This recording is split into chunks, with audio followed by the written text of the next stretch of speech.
আমি যখন আমার ক্যাম্পাস থেকে এক পা বাইরে যাই তখন তখন আমাদের বিভিন্ন ধরনের মানুষের থেকে চোখ দিয়ে তারা আমাদেরকে গিলে খায়। আমাদের কিছু হলেই কিছু মৌলবাদী গোষ্ঠী আমাদের পোশাক নিয়ে প্রশ্ন তোলে। যেই মেয়েটি, যে আমার বোনটি যে বোরকা পরে, সেও কিন্তু বাসে ট্রামে ঠিক একইভাবে আনওয়ান্টেড টাচের শিকার হয়। গত 24 ঘন্টায় যে ধর্ষণের ঘটনাগুলো ঘটেছে এবং যে ঘটনাগুলো ঘটেছে সেগুলো কিন্তু পরপর ঘটেছে এবং দেশের মধ্যে কারা এই অস্থিতিশীল পরিস্থিতি সৃষ্টি করার চেষ্টা করছে এবং কারা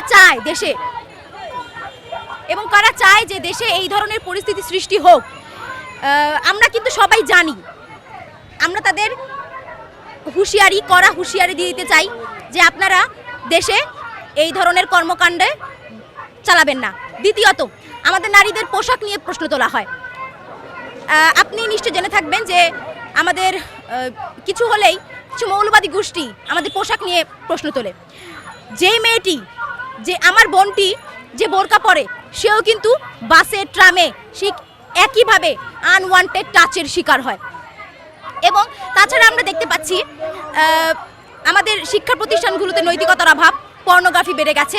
এবং কেন এগুলো বন্ধ হচ্ছে না, দেশে কেন এই সাইটগুলো বন্ধ হচ্ছে না এবং এই চেষ্টা কেন করা হচ্ছে না বন্ধের, আমি সেই বিষয়টাকে দায়ী করব।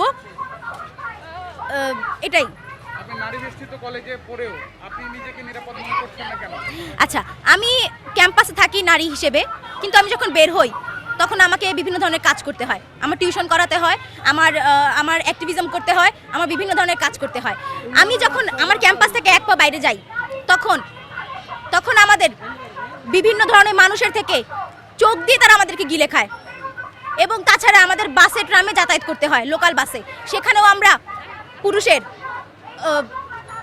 বিভিন্ন ধরনের ছোঁয়ার শিকার হই, যেগুলো একদমই অনাকাঙ্ক্ষিত এবং আমরা এটাতে খুবই বিব্রত বোধ হই।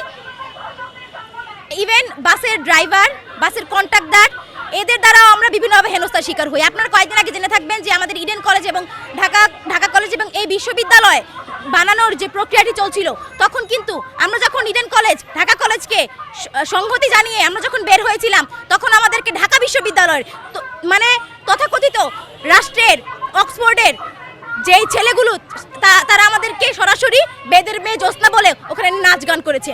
সেখানে আমরা এখন কাকে আমরা দায়ী করব? যেখানে দেশের সর্বোচ্চ বিদ্যা প্রতিষ্ঠানের ছেলেরা আমাদেরকে এই ধরনের মন্তব্য করে, তাহলে আমরা কাদেরকে দিব? এটাই আমরা চাচ্ছি। দেখেন, আমরা স্বৈরাচারকে নামিয়েছি এবং পরবর্তীতে এই যে অযোগ্য স্বরাষ্ট্রমন্ত্রী, আইন উপদেষ্টা, এদেরকে নামাতে আমাদের 6 মিনিট সময় লাগবে না, যদি তারা আমাদের এই ধর্ষণগুলোর ব্যাপারে পদক্ষেপ না নেয়। আপনি কি মনে করছেন যে পর্নোগ্রাফি সহজলভ্যতাই আসলে ধর্ষণের মূল কারণ? না, পর্নোগ্রাফি যে মূল কারণ তা না, কিন্তু পর্নোগ্রাফিটা ওয়ান অফ দ্য একটা প্রধান কারণ যে এখানে নৈতিকতার অবক্ষয় ঘটছে এবং আমরা বিভিন্ন জায়গায় এই ধরনের মানসিক বিকৃতি ঘটে, এই ধরনের কিছু ব্যাপার দেখতে পাচ্ছি যা সহজলভ্য হয়ে গিয়েছে এবং তা দ্বারা তরুণ সমাজের নৈতিকতার অবক্ষয় ঘটেছে এবং আমি এটাকে দায়ী করছি একটা কারণ হিসেবে।